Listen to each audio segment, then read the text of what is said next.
And I think that would change their mind. They inspired you to do this, didn't they? Yes. And to see them casting stones in your direction.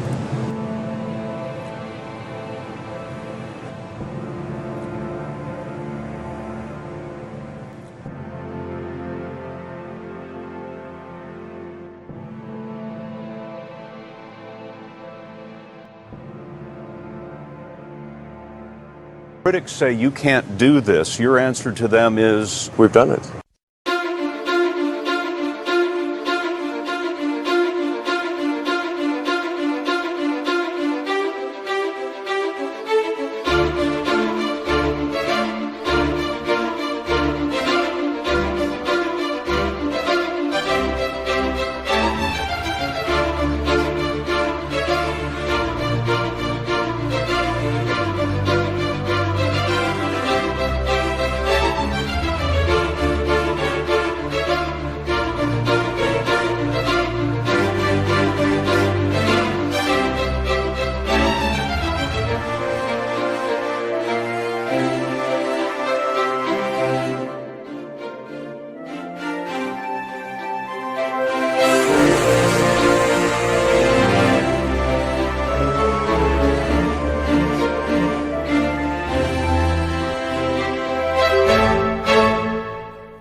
Fundamentally, the future is vastly more exciting and interesting if we're a spacefaring civilization and a multi-planet species than if we're not. You want to be inspired by things. You want to wake up in the morning and think the future's going to be great. And that's what being a spacefaring civilization is all about. It's about believing in the future and thinking that the future will be better than the past. And I can't think of anything more exciting than going out there and being among the stars. This is the updated design for we're sort of searching for the right name, but the code name at least is BFR.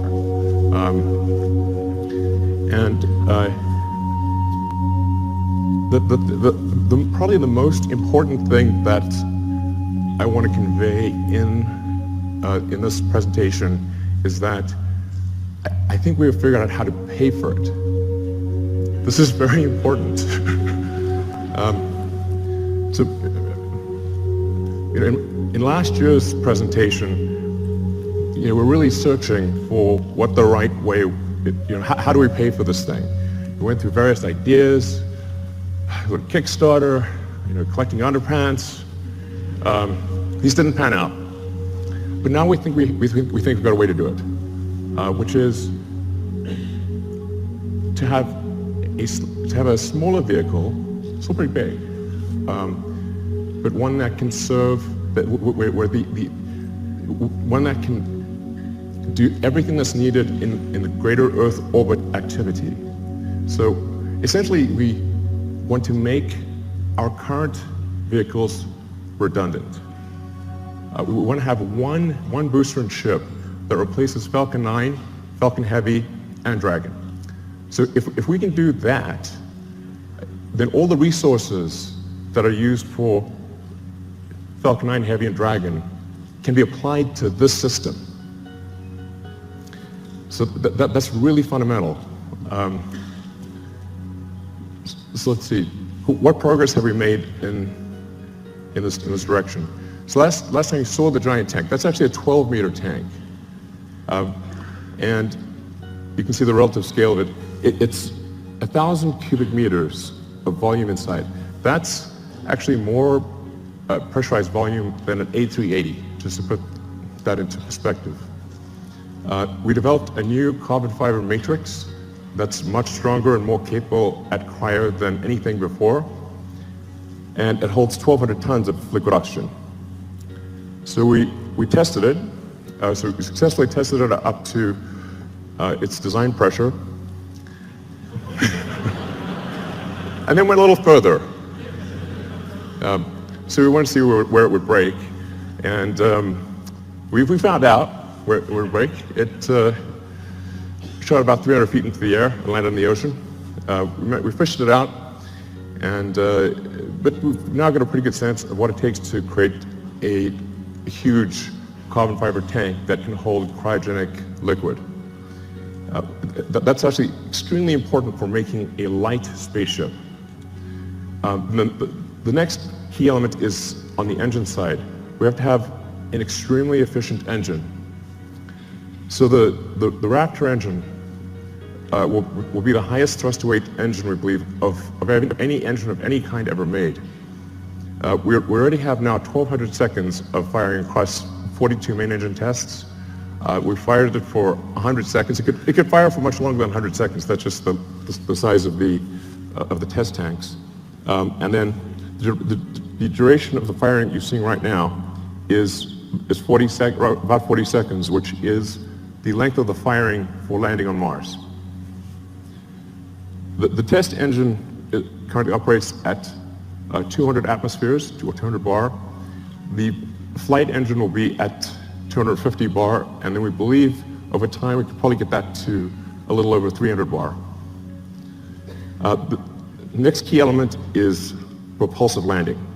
So in order to land on a place like the moon, where there is no atmosphere, and certainly no runways, or to land on Mars, where the atmosphere is too thin to land, even if there were runways to land with a wing, you really have to get propulsive landing perfect. So that's what we've been practicing with Falcon 9. So this is just a series of landing videos. I think these are quite mesmerizing. But we now have 16 successful landings in a row. And that's with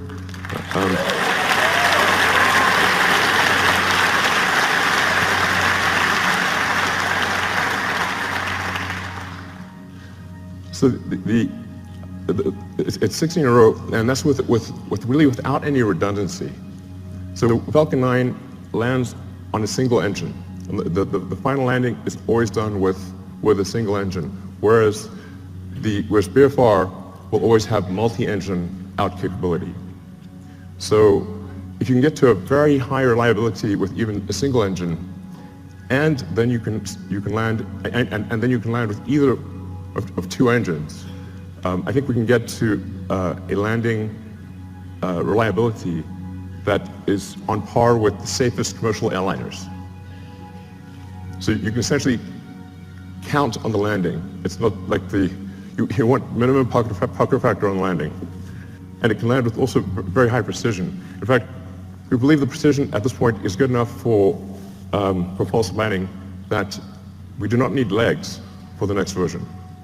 It will literally land with so much precision, it will land back on its launch mounts.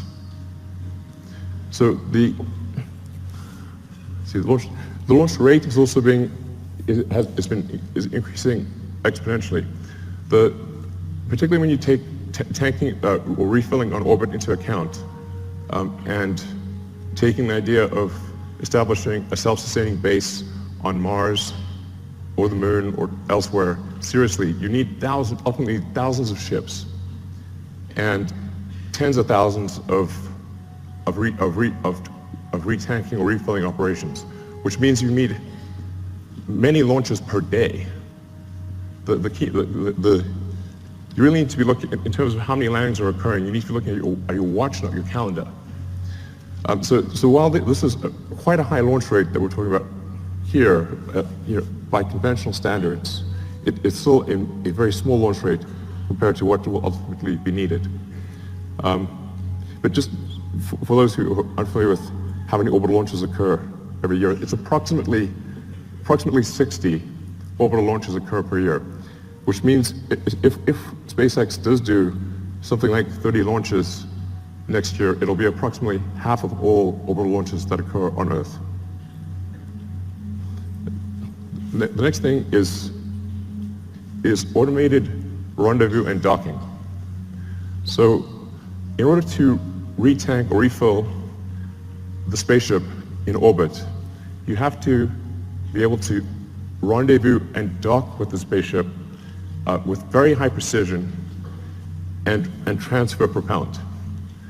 So that's one of the things that we've perfected with Dragon. Dragon 1 will do an automated rendezvous and docking without any pilot control to the space station. Dragon 1 currently uses the Canadarm for the final placement onto the space station. Dragon 2, which launches next year, will not need to use the Canadarm. So Dragon 2 will directly dock with the space station. And it can do so with zero human intervention. You just press go and it will dock. Dragon has also allowed us to perfect heat shield technology. So when you enter at high velocity, you'll melt almost anything. The reason meteors don't reach Earth is they melt or disintegrate before they reach the ground, unless they're very big. So you have to have a sophisticated heat shield technology that can withstand unbelievably high temperatures, and that's what we've been perfecting with Dragon, and also a key part of any planet colonizing system. Next slide. So Falcon 1, this is where we started out. A lot of people really only heard of SpaceX relatively recently. So they may think, say, Falcon 9 and Dragon just instantly appeared, and that's how it always was. But it wasn't. We started off with just a few people who really didn't know how to make rockets. And the reason I ended up being the chief engineer or chief designer was not because I wanted to, it's because I couldn't hire anyone. Nobody good would join. So ended up being that by default. And I messed up the first three launches. First three launches failed. Unfortunately, the fourth launch, which was that was the last money that we had for Falcon 1. The fourth launch worked, or that would have been it for SpaceX. But fate liked us that day. So the fourth launch worked, and it's interesting. Today is the 9th anniversary of that launch. So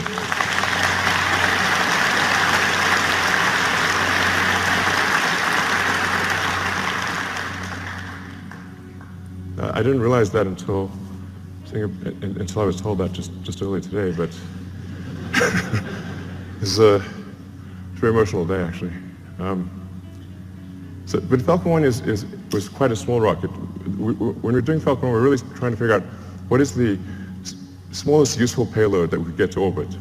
I thought, okay, something around half a ton to orbit would be able to launch, that can launch a decent-sized small satellite to low Earth orbit, and that's why we sized Falcon 1. But it's really quite small compared to Falcon 9.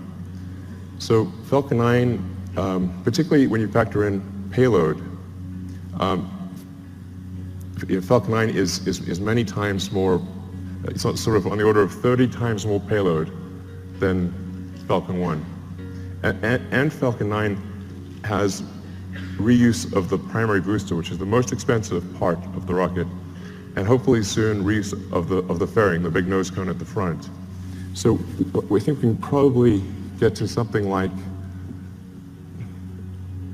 somewhere between 70 and 80% reusability with the Falcon 9 system. And hopefully towards the end of this year we'll be launching Falcon Heavy, which is Falcon Heavy ended up being a much more complex program than we thought. It sounds easy. Let's show Falcon Heavy actually. It sounds like it should be easy because it's 2 first stages of Falcon 9s strapped on as boosters. It's actually not. We had to redesign almost everything except the upper stage in order to take the increased loads. So Falcon Heavy ended up being much more a new vehicle than we realized. So it took us a lot longer to get it done. But the boosters have all now been tested and they're on their way to the Cape Canaveral. And we are now beginning serious development of BFR. So you can see that the payload difference is quite dramatic. BFR in fully reusable configuration, without any orbital refueling, we expect to have a payload capability of 150 tons to low Earth orbit. So, and that compares to about 30 for Falcon Heavy, which is partially reusable. Where this really makes a tremendous difference is in the cost, which I'll come to in some of the later slides. So let's go to the next slide. And by the way, so with BFR, you can get a sense of scale by looking at the tiny person there. It's really quite a big vehicle. Main body diameter is about 9 meters or 30 feet. And it consists of, the booster is lifted by 31 Raptor engines that produce a thrust of about 5,400 tons, lifting a 4,400 ton vehicle straight up.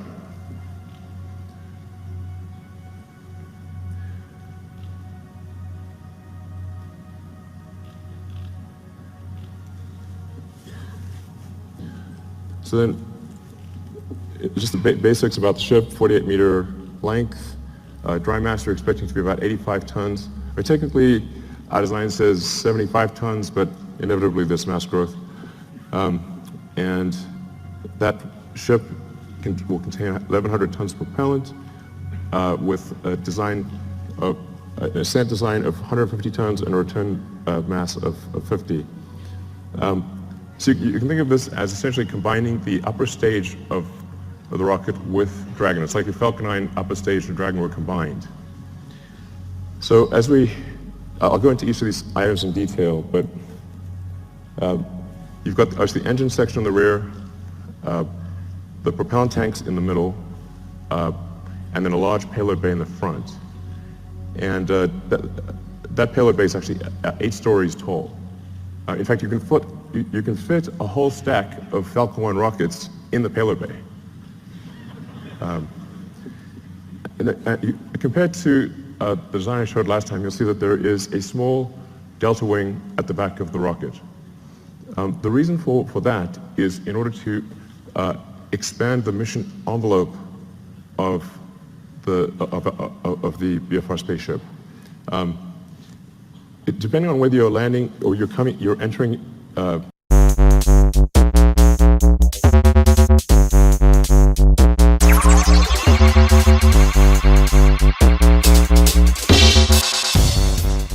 essentially combining the upper stage of the rocket with Dragon. It's like if Falcon 9 upper stage and Dragon were combined. So I'll go into each of these items in detail, but you've got the engine section on the rear, the propellant tanks in the middle, and then a large payload bay in the front. And that payload bay is actually 8 stories tall. In fact, you can fit a whole stack of Falcon 1 rockets in the payload bay. Compared to the design I showed last time, you'll see that there is a small delta wing at the back of the rocket. The reason for that is in order to expand the mission envelope of the BFR spaceship. Depending on whether you're landing or you're entering a planet or a moon that has no atmosphere, a thin atmosphere, or a dense atmosphere, and depending on whether you're re-entering with no payload in the front, a small payload, or a heavy payload, you have to balance the rocket out as it's coming in. And so the delta wing at the back, which also includes a split flap for pitch and roll control, allows us to control the pitch angle despite having a wide range of payloads in the nose and a wide range of atmospheric densities. So we tried to avoid having the delta wing, but it was necessary in order to generalize the capability of the spaceship such that it could land anywhere in the solar system. So let's look at a couple of things in detail.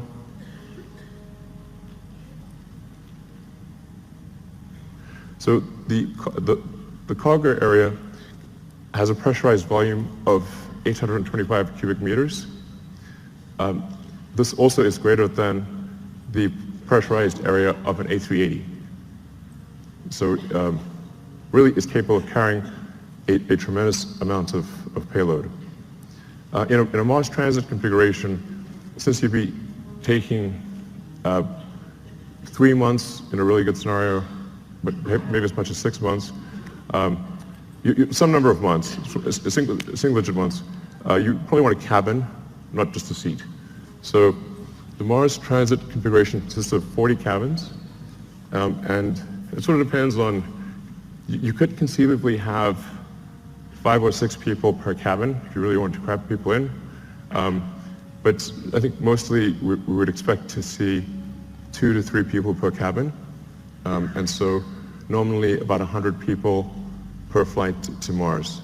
And then there's a central storage area, galley, and a solar storm shelter, entertainment area, and I think probably a good situation for at least BFR version 1. Then going to the main body of the vehicle, the center body area.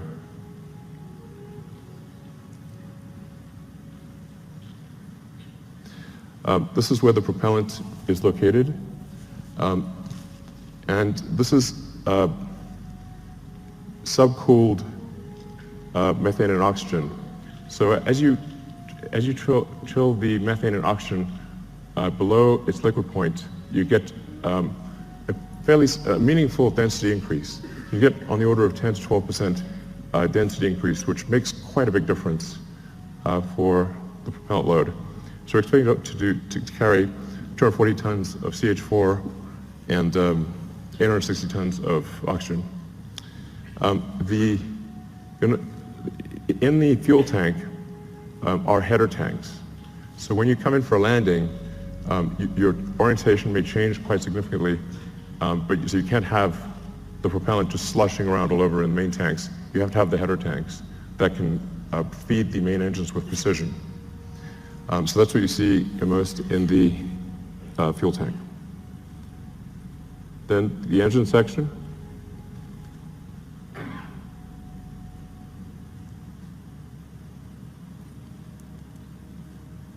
So the ship engine section consists of four vacuum Raptor engines and 2 sea-level engines. So all 6 engines are capable of gimbaling. The engines with the high expansion ratio have a relatively smaller gimbal area or gimbal range and a slower gimbal rate. The 2 center engines have a very high gimbal range and can gimbal very quickly. And you can land the ship with either one of the 2 center engines. So when you come in for a landing, it will light both engines, but if one of the center engines fails at any point, it will be able to land successfully with the other engine. And then within each engine, there's a great deal of redundancy.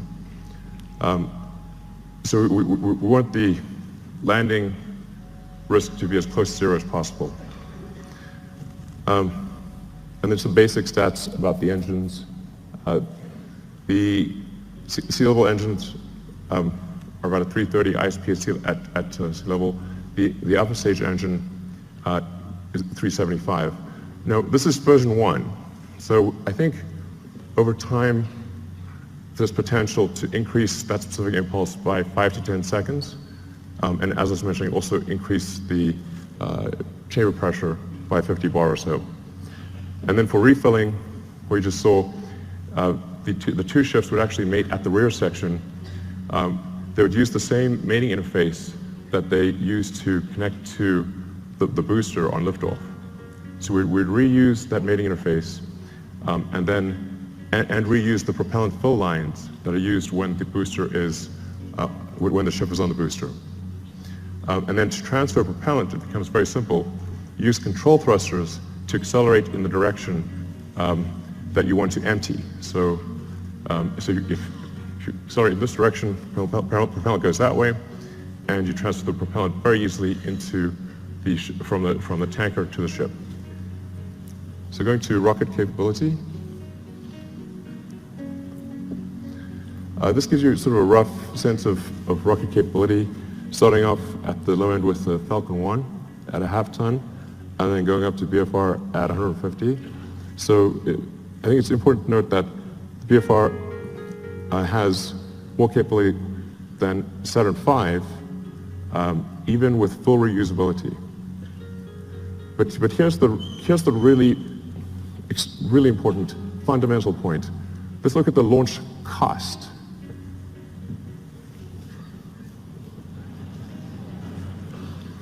The order reverses.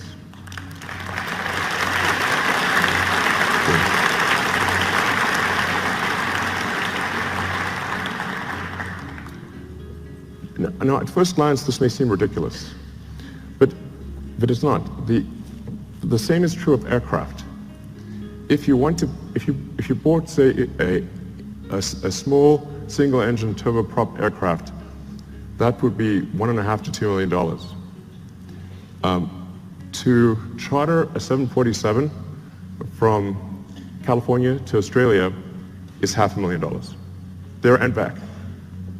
The single-engine turboprop can't even get to Australia. So a fully reusable system, a fully reusable giant aircraft like a 747 costs a third as much as an expendable tiny aircraft. In one case, you have to build an entire aircraft. In the other case, you just have to refuel something. So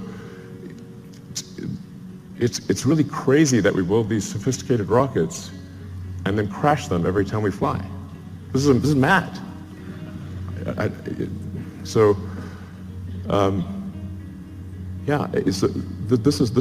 can't emphasize how profound this is and how important reusability is. And often I'll be told, but you could get more payload if you made it expendable. I say, yes, you could also get more payload from an aircraft if you got rid of the landing gear and the flaps and just parachute it out when you got to your destination. But that would be crazy, and you would sell 0 aircraft. So reusability is absolutely fundamental. Now I want to talk about the value of orbital refilling. This is also extremely important. So if you just fly BFR to orbit and don't do any refilling, it's pretty good. You'll get 150 tons to low Earth orbit and have no fuel to go anywhere else.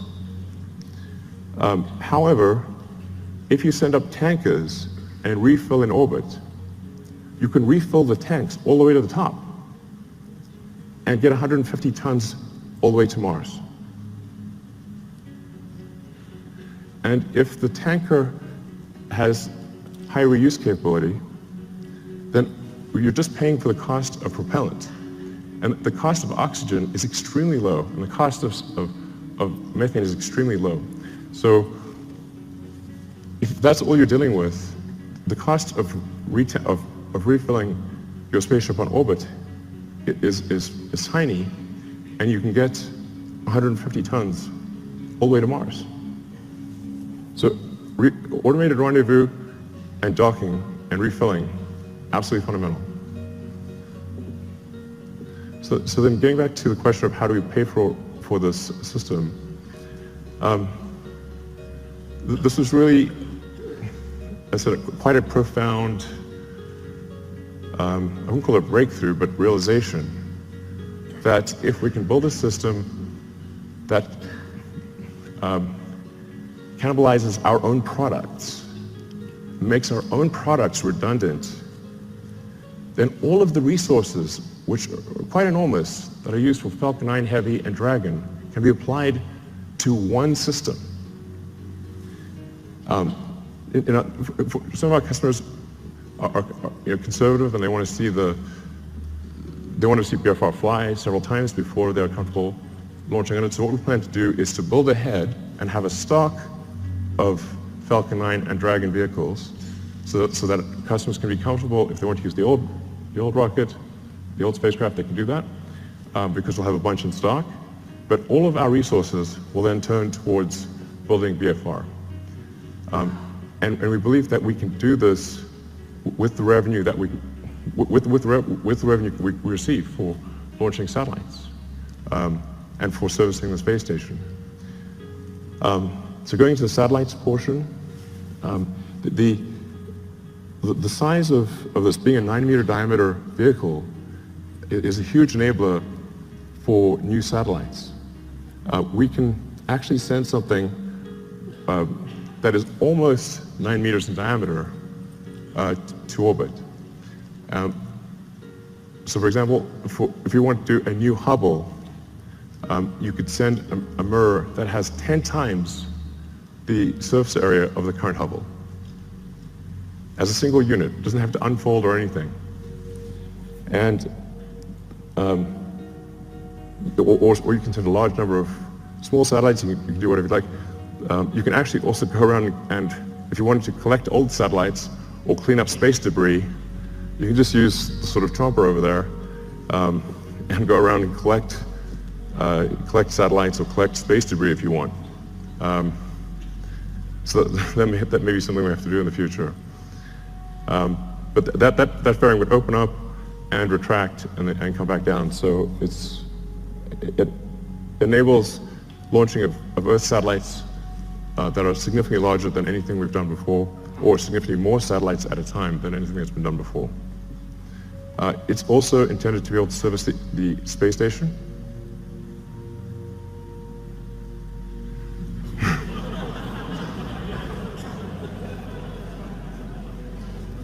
I know it looks a little big relative to the space station, but the shuttle also looked big, so it'll work.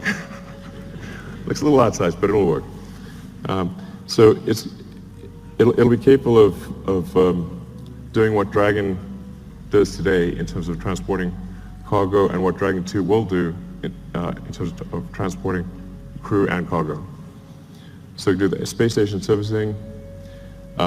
It can also go obviously much further than that, like for example the moon.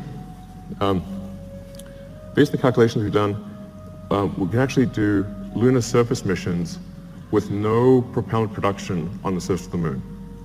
So if we do a high elliptic parking orbit for the ship and retank in a high elliptic orbit, we can go all the way to the moon and back with no local propellant production on the moon. So I think that would enable the creation of moon base alpha or some sort of lunar base.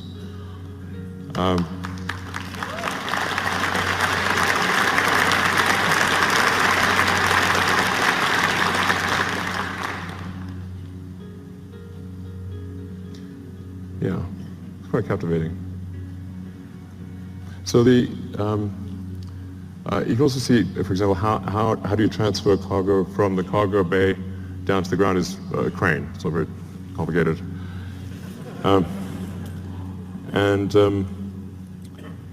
Yeah, but so this will enable the creation of a lunar base. And it's 2017. I mean, we should have a lunar base by now. What the hell's going on?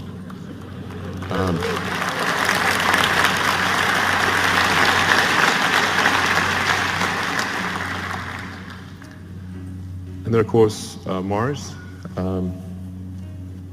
becoming a multi-planet species. Beats the hell out of being a single-planet species. So, yeah, so we'd start off by sending a mission to Mars, where it would be obviously just landing on rocky ground or dusty ground. And it's the same approach that I mentioned before, which is you send the spaceship up to orbit, you retank it or refill it until it has full tanks, and it travels to Mars, lands on Mars. For Mars, you will need local propellant production, but Mars has a CO2 atmosphere and plenty of water ice that gives you CO2 and H2O, so you can make therefore CH4 and O2 using the Sabatier process or some Sabatier process. And I should mention that long term, this can also be done on Earth. So sometimes I get some sort of criticism for why are you using combustion in rockets and you have electric cars? Like, well, there isn't some way to make an electric rocket. I wish there was. But in the long term, you can use solar power to extract CO2 from the atmosphere, combine it with water, and produce fuel and oxygen for the rocket. So the same thing that we would do on Mars, we could do on Earth in the long term.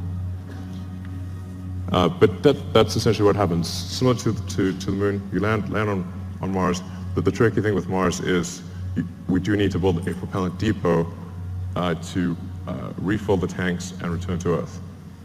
But because Mars has lower gravity than Earth, you do not need a booster. So you can go all the way from the surface of Mars to the surface of Earth just using the ship. Albeit you need to go to a max payload number of about 20 to 50 tons for the return journey to work. But it's a single stage all the way back to Earth. And I'll show you so this is the true physics simulation.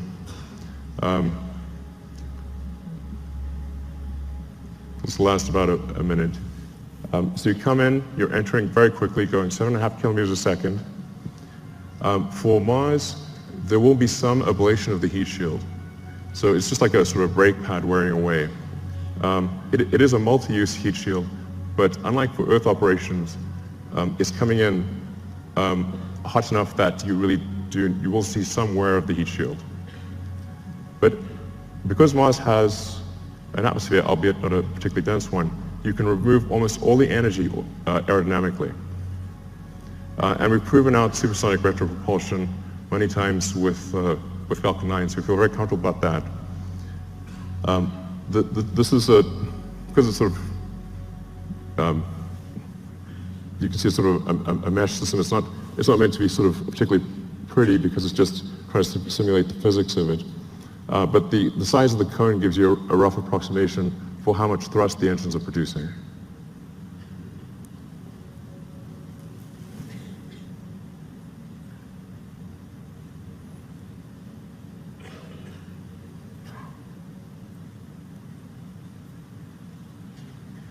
That's not a typo. Although it is aspirational.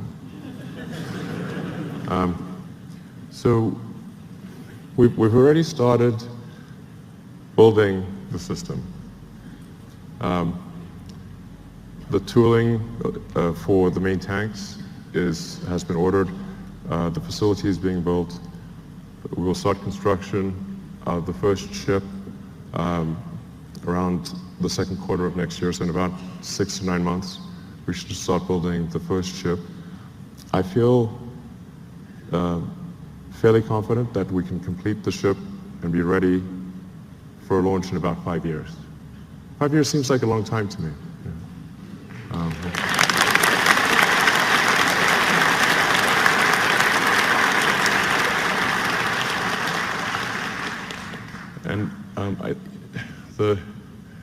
The area under the curve of resources over that period of time should enable this time frame to be met. But if not this time frame, I think pretty soon thereafter. But that's our goal, is to try to make the 2022 Mars rendezvous. The Earth-Mars synchronization happens roughly every 2 years. So every 2 years there's an opportunity for to fly to Mars. So then in 2024, we want to try to fly 4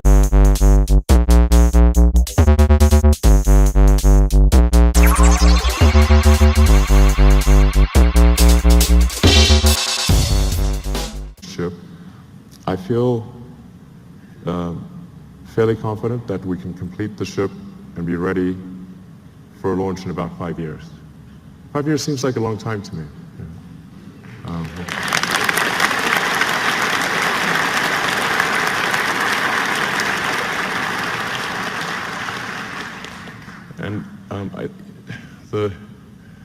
The area under the curve of resources over that period of time should enable this time frame to be met. But if not this time frame, I think pretty soon thereafter. But that's our goal, is to try to make the 2022 Mars rendezvous. The Earth-Mars synchronization happens roughly every 2 years. So every 2 years there's an opportunity for to fly to Mars. So then in 2024, we want to try to fly 4 ships, 2 of which would be crewed, and 2 of which two cargo and two crew. The goal of these initial missions is to find the best source of water. That's for the first mission, and then the second mission, the goal is to build the propellant plant.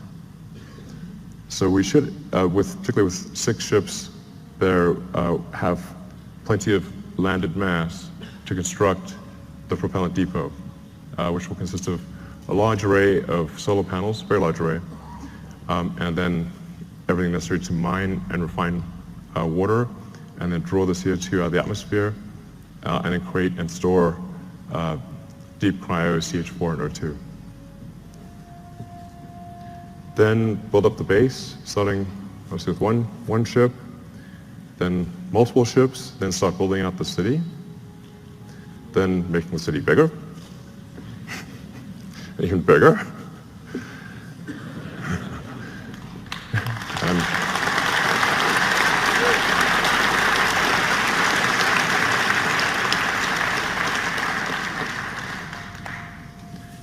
And over time, terraforming Mars and making it really a nice place to be.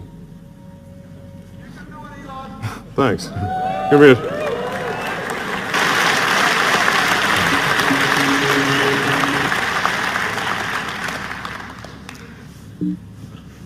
mountain. So the great thing about going to space is there's no friction. So once you're out of the atmosphere, you will go, it will be smooth as silk, no turbulence, nothing. There's no weather, there's no atmosphere. And you can get to most long distance places, like I said, in less than half an hour. And if we're building this thing to go to the moon and Mars, then why not go to other places on Earth as well? All right, thank you.